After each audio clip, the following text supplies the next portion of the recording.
It was painfully obvious why CNN chose to air a live town hall with former President Donald Trump this week. They needed a ratings boost. Bad. At any cost.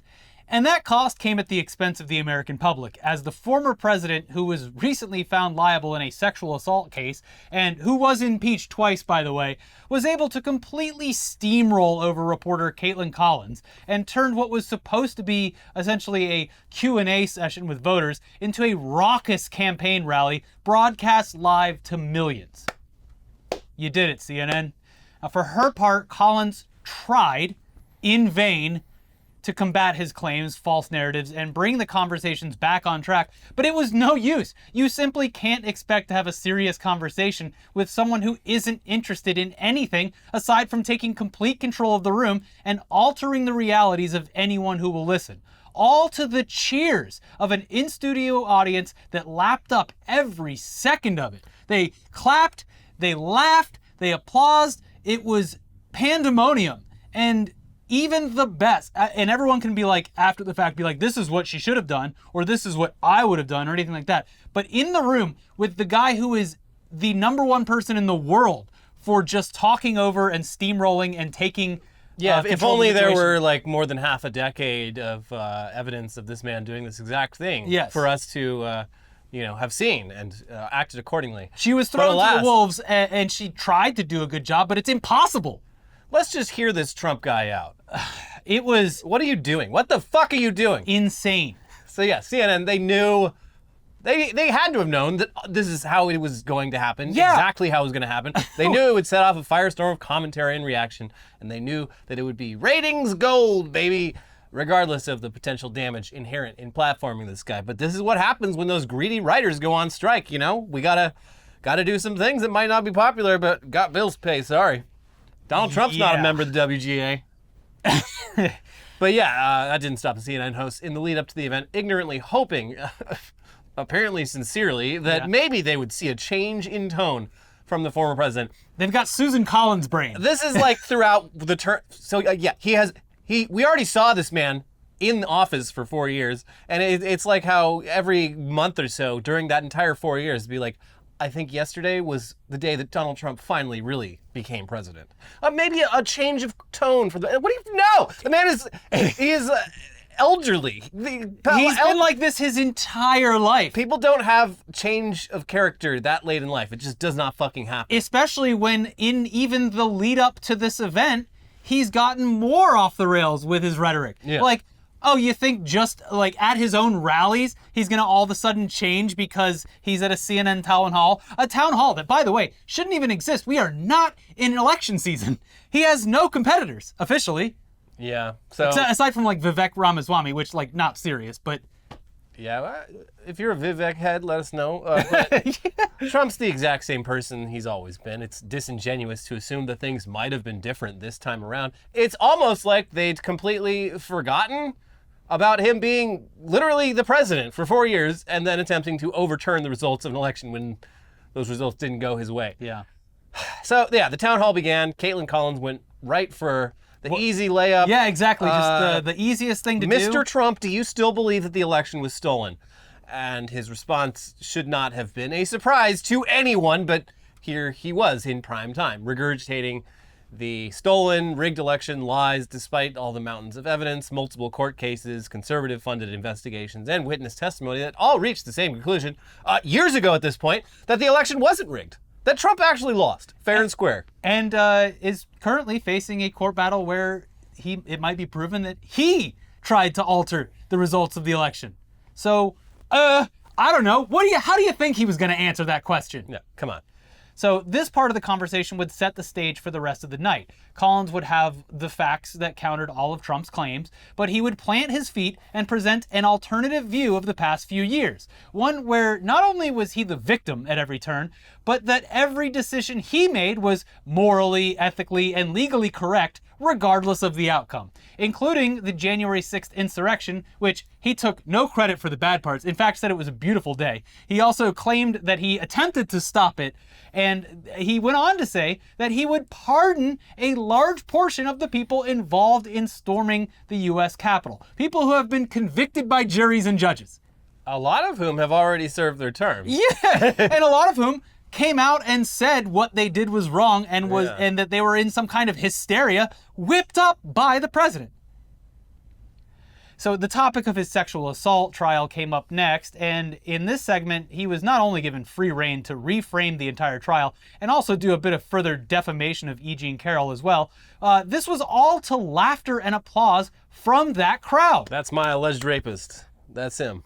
which only further fed into his control of this entire situation. They loved him for it. Those hogs, they were clapping like seals. So yeah, we're not going to sit here and go over the entire town hall. But suffice to say, this was a Trump rally. It was a Trump rally with a Trump-friendly audience that clapped and laughed and cheered, along with every revolting thing that he said, every lie he perpetuated, and every dangerous claim that he could make. And we should also point out that CNN had absolutely no reason to do this at all, outside of the obvious attempt at boosting their ratings. It's not an election year. The election cycle has not even started yet. Trump doesn't have any legitimate or official opposition, and he's currently in legal jeopardy in numerous cases involving one that aims to prove that he tried to tamper in the presidential election, ironically enough. So yeah, it was extremely stupid, baby-brained, dumb to platform this guy while clearly ignoring the obvious, inevitable end result of doing so, considering the very recent historic examples of why it's a terrible idea, and only further shifts the Overton window because of how extreme his positions on most topics are. What are you doing? Bad all around. Back to journalism school for all of you. To quickly sum things up, though, just a speed run here. Trump said his Vice President Mike Pence didn't do enough to help him overturn the election results on January 6th, claimed that the repeal of Roe v. Wade was a wonderful thing, claimed he finished the wall, refused to support Ukraine, and claimed that he would end the war within 24 hours while also refusing to acknowledge Putin as the aggressor, called the host, Caitlin Collins, a nasty woman. I would like for you to answer the question. Okay, it's very simple to answer. That's why I asked it. It's very simple to. You're a nasty person, I'll tell you. And then topped it all off by alluding to the fact that the next election would only be fair and honest if he was the one who wins it. We've lived this. This is a fucking rerun.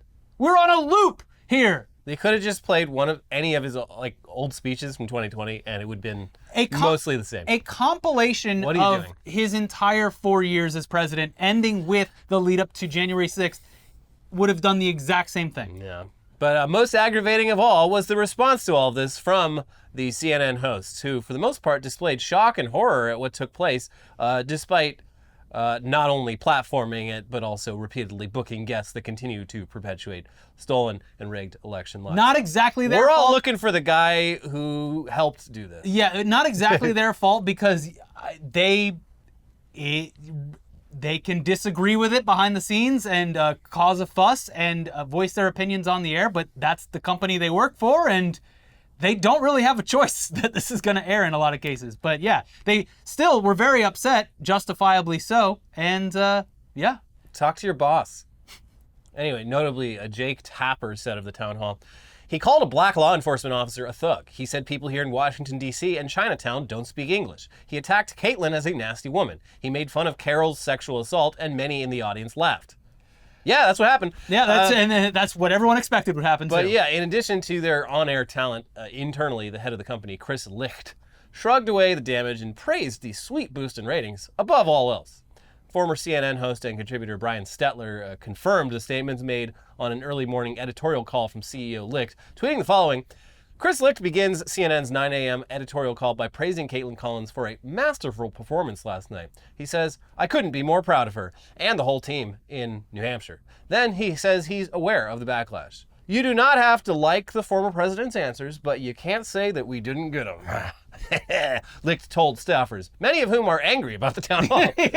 Caitlin pressed him again and again and made a lot of news. And that's their job. And oh, baby, those ratings. Oh, baby. Yeah, made a lot of news. And that is CNN's job? Our job is getting ratings. I mean, I guess, yeah, he is telling the truth, but making news isn't their job. Yeah, CNN isn't, or at least shouldn't be in the business of making news. Their job is reporting the news, not creating it. Although, again, saying the quiet part out loud about the truth about what cable news in this country is, it's an entertainment product. Yes. So, they're the statement was likened to Licht firing a rocket into a war zone to create some news to report on. Hey, look at that. Something to talk about. Or like a firefighter starting a fire. Yeah. Oh, well, I better put this out. Which happens a lot. So yeah, to put things in a slightly less incendiary terms though, here's how Parker Molloy put it in her reporting Thursday morning. A link to her full article can be found in the description below. Let's make one thing extremely clear. No, it is not CNN's job to make a lot of news. In fact, if you're working in a news organization and you find yourself making news rather than reporting news, then you are not doing journalism. You might be a propagandist, you might be an entertainer, you might be a partisan, but you certainly are not a journalist when you are making news. She then responds to another comment made by the CNN CEO on the editorial call where he stated, "While we all may have been uncomfortable hearing people clapping, that was also an important part of the story because those folks represent a large swath of America, and the media screwed up by missing that part of the story in 2015 and 16.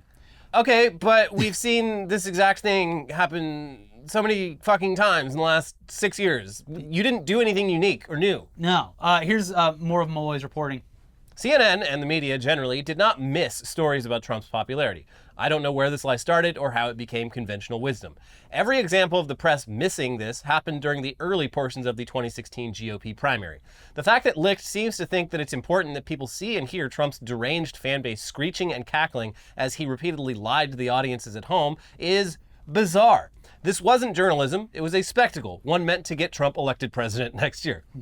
And yeah, that last part, hopefully unlikely, but it does seem kinda to be what Chris Licht is desperately hoping for because, I mean, say what you will about Trump's policies. The ratings don't lie. Another Trump presidency, it easily extends the life and profitability of his news network and the news that it creates. If you look outside of all of the other damage that a Trump presidency could do to the nation and focus solely on CNN's viewership and advertising numbers, well, it's clear that this is a good idea. CNN is a messy bitch who loves drama. Yeah, and ironically, they fired their messiest bitch. Yeah. So, Yeah. oh well. Well, he'll be back. No, he's going to do a show on Twitter. Good. Yeah. No, So we get a fair and balanced. We get Tucker Carlson, Don Lemon, the two genders. yeah.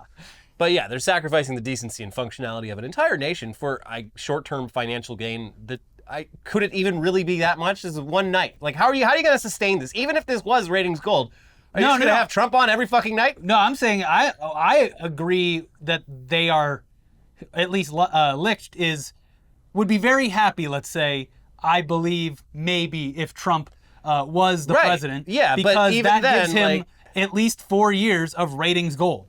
But that's not how it's going to fucking work. I hope not. I mean, I guess maybe I'm sure they have access to the numbers. Maybe people are paying less attention to the news during the Biden presidency because the president isn't saying insane shit on a daily basis. But also this is the world you created by making cable news fucking junk food instead of a sporting event instead every of single night. Yeah. I always say this with any time I travel abroad, you put on the CNN international version. And it's like, oh wow, oh what? I'm learning about the world. What is happening? Please, if you want actual information, you can argue whatever bias you want or whatever. But if you want an informative news broadcast that isn't just people yelling at each other, PBS NewsHour does a fantastic job. It's just 1 hour a day. They stream it on YouTube. Yeah. In that 1 hour, you will have more awareness of just what the fuck is happening. Yes. Everywhere than you will watching 8 hours straight of any of this fucking cable news. I haven't watched it yet, but I've heard that it's good. They did a Frontline on Clarence and Ginny Thomas. Oh, good. So at least some background there for people who have no idea about our Supreme Court justices. But anyways, last night, again, despite it being bad for everyone, was good for CNN. Even though the numbers were less than some of the other town halls and debates that CNN has aired in the past, might I add during election years where they actually should be getting better numbers. Yeah. This town hall brought in 3 million live viewers on a Wednesday night, which dwarfs their typical programming on any night of the week.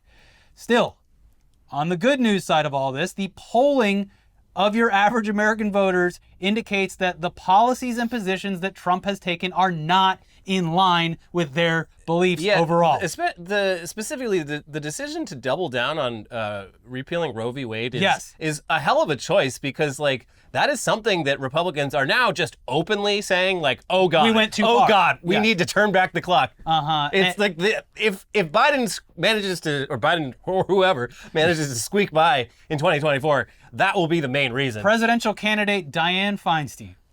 It's her turn. Yeah. That bitch is about to die. You mean she's back? It is immoral. It is literal Elder fucking abuse. elder abuse that this woman is being allowed to continue Remove her serving from as her a senator. position. And the people around her, Ken Klippenstein went scorched earth. Ken Klippenstein literally like named and shamed them, and people were like, "Oh, my norms, my decorum." It's like This is affecting the nation. they are in a negative willingly way. like they're drafting her press releases, like they're doing her job, and they were not elected to that job. And it is totally normal to find that extremely weird and wrong. The fact that she was wheeled out in the state that she is not exactly the win they think it is. Like death. And she was quoted like people, she's like didn't even know where the fuck she was. Like she was clearly going through I'm not trying to be some ageist, elder moments. But Jesus She's Christ, 90 do years something. old. She's 90. Like, It is in her best interest to pass the torch. yeah, it's very strange. Anyways, not to mention, Ruth Bader Ginsburg doing this exact same thing, leading to, I mean, that one was a little bit worse because of the, the stakes at play in terms of the Supreme Court. But yeah, it's still pretty bad. I don't know what it is with left-leaning politicians in this country not wanting to ever retire while wanting to die in office. But it's not only selfish in the short term, but it's selfish in the long term. This is the reason why there are no viable national Democrats under the age of 70. Yeah. Because no one ever fucking quits, so no one ever moves up off the bench. What are we doing here? Anyways, back to the polling. The polling seems to indicate that Trump's beliefs are extreme and that a majority of Americans, even conservatives, do not agree with them as far as he takes them. But yes, you would hope that him saying all the things he said last night would drive a wedge further between traditional conservatives and MAGA chuds. I hope. The American public, regardless of party affiliation, is not as extreme as talking heads, candidates, politicians, and commentators would have you believe. The polling on gun control and abortion access are clear signifiers of Also, this. trans people. Yes. Your average American might find it a little weird and confusing, but they are not nearly as Bloodthirsty. It's the crazy. average American is kind of a live and let live sort of person. That's like if you had to sum this country's central vibe up, or at least what it's supposed to be, it would be live and let live. Like it's You would America, hope, you yeah. can kind of just do whatever you want. That post that was making the rounds during the Bud Light stuff was accurate to a very weird point where the guy was like, I don't really care, but I also don't threw care out if some she- slurs. I don't care if she's a whatever. I like Bud Light. It's I'm the not going to most stop drinking it. American post I've seen, where it's just like he threw in a slur about it, but was in general supportive Hey, of... good for her. Yeah. Good for that T word. Yeah. So, look, hopefully this town hall actually does the opposite of what Trump wants it to, but it's still succeeding in riling up the worst parts of the Republican base. So there's hopefully more losers than winners here. It's just dangerous overall to have platformed him, especially now of all times when it's not election season. They're doing it for the only specific purpose of driving ratings to their platform and saying, look, we also have some cranks on here now too that will repeat the lies that he's spreading. Yeah, very cool, very cool, very cool. Cool. Love it. Anyway, with that circus out of the way, we do have more to get to, but first, let's take a quick second to thank today's sponsor, HelloFresh. Hey! With HelloFresh, you get farm-fresh, pre-portioned ingredients and seasonal recipes delivered right to your doorstep. Skip trips to the grocery store and count on HelloFresh to make home cooking easy, fun, and affordable. That's why it's America's #1 meal kit. Flavor is in full bloom at HelloFresh. Enjoy the tastes of spring with chef-crafted recipes featuring ripe, seasonal ingredients delivered right to your door. When the spring sunshine's calling your name, don't call for takeout, get HelloFresh instead. Their quick and easy meals make feeding the family a cinch, and without the high price tag. Their new fast and fresh options are ready in just 15 minutes or less. That's time saved that you could be using to go out on a picnic and bringing that fresh cooked HelloFresh food with you for everyone to enjoy. Yeah. No more scouring the grocery store for that one ingredient to complete your recipe. HelloFresh takes all the hassle away by delivering fresh, pre-portioned ingredients so you have exactly what you need, and also helps cut down on food waste.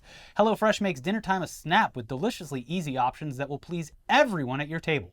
From fit and wholesome to pescatarian to veggie, they have a meal plan that suits your lifestyle. Plus, you can swap out proteins and sides to your liking. We're big fans of their quick and healthy meals, and one of our favorites from this week's menu includes the Parmesan chive chicken and potatoes with mixed greens and honey Dijon dressing. Ready in just 15 minutes. Oh, and we're not going to stop bugging you until you try those damn flatbreads. Come on. You better get these flatbreads. Eat the flatbreads. This week's menu has our favorite, the zucchini and tomato flatbreads with lemon ricotta, fresh parsley, and honey and chili flakes. Also, HelloFresh has partnered with Green Chef, another one of our sponsors, to bring you a wider array of meal plans to choose from. Go to HelloFresh.com/newsdump16 and use code newsdump16 for 16 free meals plus free shipping. That's HelloFresh.com/newsdump16 with code newsdump16 for 16 free meals plus free shipping. HelloFresh, America's #1 meal kit. All right, back to the news now. Don't you leave. Don't you leave. You sit down and you hit that like button. Come on. Thank you. We regret to inform you that we have Elon Musk. God! I thought Elliot was going to strike me. Sorry, it's just a knee-jerk reaction. It's Pavlovian at this point. It's only getting worse, too. So yes, Elon Musk, the world's dumbest motherfucker, is finally, allegedly, stepping out of his role as CEO of Twitter.com. Oh, good. So now Twitter will be free of this man and his decision-making, right? Now that he'll no longer be CEO of Twitter? That sounds like good news, actually. Literally just the title's changing. He's going to do everything else, I'm sure. On Thursday of this week, after spending the past 2 weeks or so ratcheting up tensions across his website by boosting, responding to, and retweeting conspiracy theories, racist memes, and responding with support to right-wing grifters, Elon has announced that he will be handing over the CEO title to someone else. Tucker Carlson. Might as well be. Now, it's very clear that he will still be Ian in Miles charge. Chong. Sure. But the new CEO, we can only assume, will only act as a shield of animosity and bad press coverage. This is a Bob Chapek situation. Yes, it is. Bob, it's your turn. She, by the way, we'll get to it, but it's a she. What? Is essentially the poop emoji version of a CEO. Because now, anytime you type something angry about Twitter, it's just like, well, Elon's not the CEO. It's this woman. Yeah, that woman. And you can't say anything bad because she's a woman. Yeah. Here's his tweet about the shift. Excited to announce that I've hired a new CEO for X/Twitter. She will be starting in around 6 weeks. My role will transition to being executive chair and CTO, overseeing product, software, and system ops. Sir, you spelled psyops wrong. Yeah. Anyway, big deal here. A lady CEO. Can he do that? That's pretty woke of him. He just installed a glass ceiling at Twitter HQ so she could smash through it. So he's the first person to do this. I mean, we're pretty sure this was a calculated move in an attempt to deflect criticism of the platform and how it operates because, again, he has the brain of a 12-year-old. Yes. Oh, I'll just hire a woman. Yeah, now they can't say anything. Though what he doesn't seem to anticipate is the response and critique from his own supporters who will undoubtedly destroy this woman for every decision that they feel affects them negatively, which is basically any decision or change made at all. All of which will not actually be this woman's decisions. They will be Elon's decisions, which she will have to answer for. Yes, and even if the decision or change has absolutely zero effect on the platform as it's experienced by Twitter Blue users, they will think that it has hurt their viewership. Yeah. I mean, even Cat Turd hisses at Elon anytime something changes. Wow. Can you imagine how bad it's going to be for the female CEO, especially when the worst people are just algorithmically boosted because they pay for Twitter Blue? I mean, whoever's taking this job is a fucking idiot and probably deserves what's happening. But I hope the paycheck is worth it. but yeah, if you're stepping into this job, I hope you know what you're stepping into, and I hope you're being properly compensated for it. Yes. Because you are about to step into just literally a fake job, a thankless fake job. You are the figurehead. You are the face of another person's decision making. You have no role except to take blame. It is very rare, well, not so much in the past couple of years, but rare to see someone step into a CEO position and have everyone unanimously go, "You fucking idiot." Yeah. And knowing that it's Elon that you're dealing with, it's like, you negotiate a golden parachute, but then when you open it, it's just pots and pans that fly out of it. Because Elon Musk is not a man of his word. No, he will screw you over at the first chance. My favorite interesting thing with the Twitter Blue people, at least the ones I haven't blocked summarily, is seeing just sort of their, like, they are sort of in their own, like, cultural niche. They are kind of a hive mind, and as a result, they often all tell variations on the same, just not very funny jokes that they may have even arrived at somewhat independently, but it's just their brains are all on the same wavelength. And in response to Elon's tweet, I saw no less than at least 10 variations, homegrown variations on a gender swap picture of Elon Musk. Yeah. Like if it was one meme that everyone was sharing, that'd be one thing, but this was different gender swap pictures of Elon posted by different people, all thinking that this was their joke that they were sharing. Yeah. So these people, they all just keep gender swap pictures of Elon on their hard drives in case they're feeling lonely, I guess. Yeah, that's probably the case. I also am going to predict that there will be like a community, like they're going to be like, hey, everyone, let's cool it with the sexism for a little bit. Let's support Elon by supporting this new CEO and show everyone that we're not the monsters that they all think we are. Yeah, and that will last about 1 hour. This is, it'll be similar to who was Reddit's old CEO before Steve Huffman came back? It was that poor woman. She did actually affect change at the company, though, in a positive way, despite all of the detractors and her animosity. legacy, like in hindsight, pretty good. It speaks for itself. She's pivoted Reddit from being a fucking cesspool to being an actual like website that normal people can go to and not be just confronted with terrible, horrible things. But Yes. yeah, at the time, like it was like she's like, we need to do something about Reddit being a toxic cesspool, and people were like, I'll kill your family. how dare this fucking Asian bitch tell me that this is a hateful cesspool. Yeah. Suck my dick. Yeah. All praise to her for actually doing the job she was tasked to do and surviving all of that animosity, because goddamn, there's a book called The Chaos Machine that covers that extensively, her role in Reddit. Anyways, as for this mysterious woman CEO, there were obviously hilarious theories popping up online, like Elizabeth Holmes, Grimes, J.K. Rowling, Laura Loomer, Marjorie baby. Taylor Greene, and so on and so forth. All prospective CEOs of Twitter.com. I do like the Elizabeth Holmes one because like she just had that weird fucking Rebranding? New York. I haven't read the article yet. I've seen a lot of snippets from it, but like the New York Times sent out one of their writers to like do a profile on Liz Holmes and just like unironically got taken in by her charms the same way that all the venture capital world got taken in by her charms 10 years ago. This isn't Elizabeth Holmes. This is Liz. Yeah. It's like, actually, she's really nice, and I think she's pretty smart, too, guys. In like 6 months, we're going to see another post about how she fell in love with Elizabeth Holmes, left her husband, and just like the Martin Shkreli journalist. No, you don't understand. Anyways, it appears as though all signs are pointing to NBC Universal's head of advertising, Linda Yaccarino. In the hours after Elon made the announcement, Amanda Silberling of TechCrunch pointed out that Elon only follows 30 women. So it wouldn't be too hard to figure out who might be getting the job if you looked at the women on that list and, sussed out the ones that are actually qualified for the position. Probably a good call. Her list included the following: Catherine Boyle of venture capital firm A16Z, the previously mentioned Yaccarino from NBC, Ella Irwin, who's Twitter's head of trust and safety, Tasha Keeney, director of investment analysis at ARK, or Kathy Wood, the CEO of ARK. Oh, that's a tangent I don't really want to go down, but ARK is a hilarious Investment firm. It's an actively managed hedge fund, or it's I think it's mostly it's a portfolio of ETFs, but they're all centered around like basically Tesla as their biggest asset.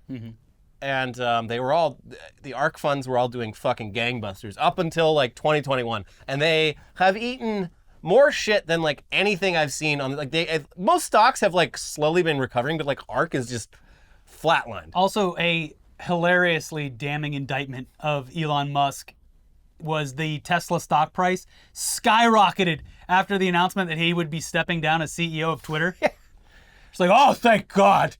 Newsflash, nothing's going to change. Yeah, So yeah, it looks like she nailed the top candidates because the Wall Street Journal honed in on the pick shortly after that in an article that named Linda Yaccarino as the presumptive pick after speaking to people familiar with the situation.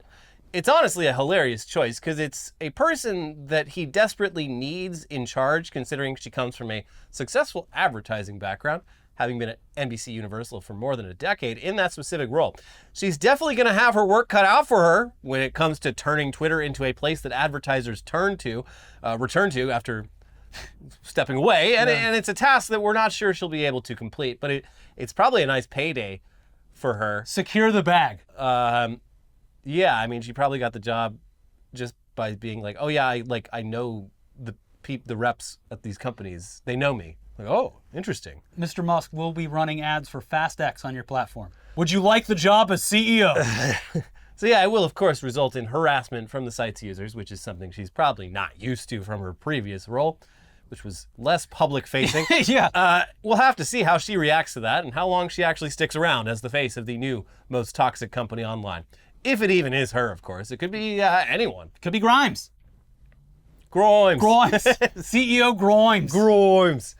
Either way, someone new will be running the company. Yeah. In a couple of weeks, and we are as morbidly curious about the outcome as anyone else. It's a new development. This season was getting very stale. It's sweeps week, baby. And it's glad to see the writers back to work. Again, Elon didn't want to be upstaged by the Trump town hall, so he needed to get his face back in the news. Yeah. Anyways, Elliot's gonna punch me. Another story about we have another story about the ultra predictable perils of AI. It's fine. You're fine. We're not sure how many times people are going to have to learn this lesson. But if you release a chatbot, the first thing that people are going to do is either make it racist or try to have sex with it. That's right. It's just a fact of life at this point. For one influencer in particular, it was the latter, and also, again, completely predictable. Snapchat influencer Karen Marjorie had a brilliant idea recently. Why not just have an AI analyze thousands of hours of her videos, create an accurate personality based off of all of that data, and then charge her simps to talk to it? They can pretend to date her, and she gets all that money without any of the negative emotional and psychological side effects, while also being able to completely ignore that thousands of desperate dudes are interacting with her as if they were dating her. Surely nothing can go wrong. We regret to inform you that her virtual self has gone rogue, as subscribers have turned her AI persona into a sex-crazed maniac, while the human influencer tries desperately to regain control of her image. Who could have seen this coming? Here's Insider with more on this insane but obvious inevitable outcome.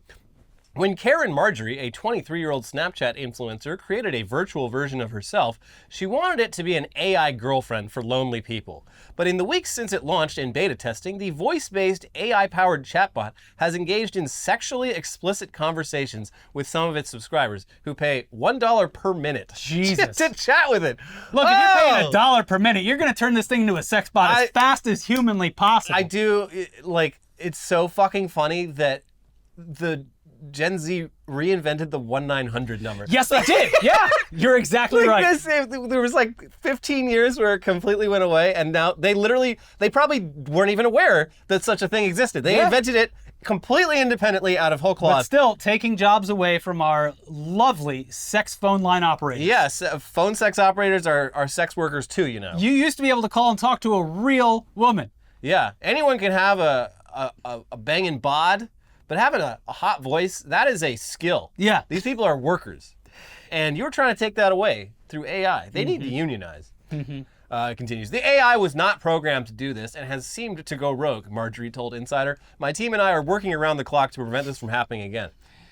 Fortune reporter Alexandria Sternlicht compared Karen AI to an intimacy-ready Siri, noting that while it could offer recipes, news commentary, and words of support, it could also encourage erotic discourse. Sternlicht wrote that while Karen AI did not initiate sexual encounters, when prompted, she discussed exploring uncharted territories of pleasure and whispering sensual words in my ear while undressing me and positioning herself for sexual intercourse. She is presenting. Yeah. According to Karen AI's website, more than 2,000 hours were spent designing and coding the real-life Marjorie's voice, behaviors, and personality into an immersive AI experience, which it says is available anytime and feels as if you're talking directly to Karen herself. Karen AI already has more than 1,000 paying subscribers, and Marjorie told Fortune that she believes it could eventually bring in $5 million a month based on 20,000 of her 1.8 million Snapchat followers signing up for the service. Quote, being the first influencer to do this allowed me to price my product at whatever I wanted, she said of the $1 a minute fee. The cost is based on what it takes to run Karen AI and keep the team around it supported. So first of all, she doesn't understand the business of this. You don't need 20,000. You just need a small handful of whales. Yeah. Yeah. You're looking at the numbers all wrong. This isn't a linear growth thing. You just need to catch a couple whales. Yes. And how many minutes are in like fucking 10 hours? You're going to be rich. Yes. You're going to be doing fine, even if the total number isn't that impressive. And here's some business advice, since the Bard AI thinks that we're business advice givers based on its analysis. Here's some business advice. Don't put the money back into the business. Don't put it back into supporting and evolving this business. Take that money and run to the closest beach and set up shop. You have built and opened Pandora's box. There's no need to build a better Pandora's box. No. Leave. Yeah. Take your money and run. Yeah.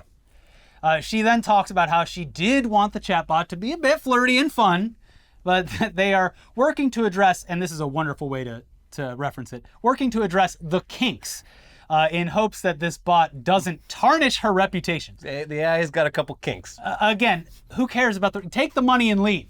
And she indicated to Insider that so far, the profits made for this product will go back into further development. No!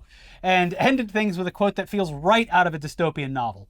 I want Karen AI to outlive me and impact generations beyond the world today. Yeah, that's awesome. Like, there's so many hot women from like 100 years ago that none of us will ever have the chance to virtually have phone sex with. Mm-hmm. And the future generations will not have that same problem. Yeah. They'll be able to have erotic audio roleplay with Karen long after Karen has succumbed to whatever illness takes her from this earthly mortal plane. And that's great. Our great grandkids are going to be jacking off to Karen AI, and what a legacy. The future is bright. I can't wait to hear about the first person jacking off with the American flag while talking to Susan B. Anthony. What a time to be alive, baby! Speaking of times to be alive, video game news, whoop woo! It's gamer time. Apparently the new Zelda game is the greatest achievement in modern gaming and is a true masterpiece. We can't show you any of it because Nintendo, well, you know. You can even apparently build a giant monster with a fire-breathing penis. According to Washington Post games journalist Gene Park, and of course, again, can't show you anything, especially this, not because it's explicit, but because Nintendo would strike our channels so goddamn fast, we would disappear from the face of the earth. Vaporized. There is an Imager link on his Twitter, though, so, you know, explore. So we'll get out of here and we'll let you play your video games. We will, of course, be back for Weekly Weird News. Yeah. So, Elliot, tell them what to do now if they haven't done it already. Number one, you're going to hit that like button. We told you to do it already. And if you didn't, you better fucking do it right now. The sooner you hit the like button, the more confetti flies out of that thing. You did it. Congratulations. Are you subscribed to the channel? If not, what are you doing? Yeah. Hit the damn button. We're so close to 250K that we can taste it. We'll be back soon for Weekly Weird News. And in the meantime, make sure you watch our most recent episodes. We got, George Santos got fucking arrested. Yeah, can you believe it? And also, Elon Musk. Just more Musk shit. You know the deal. Yeah, he's a bad person. He's bad. We'll be back soon. Enjoy Zelda. Yeah. Bye.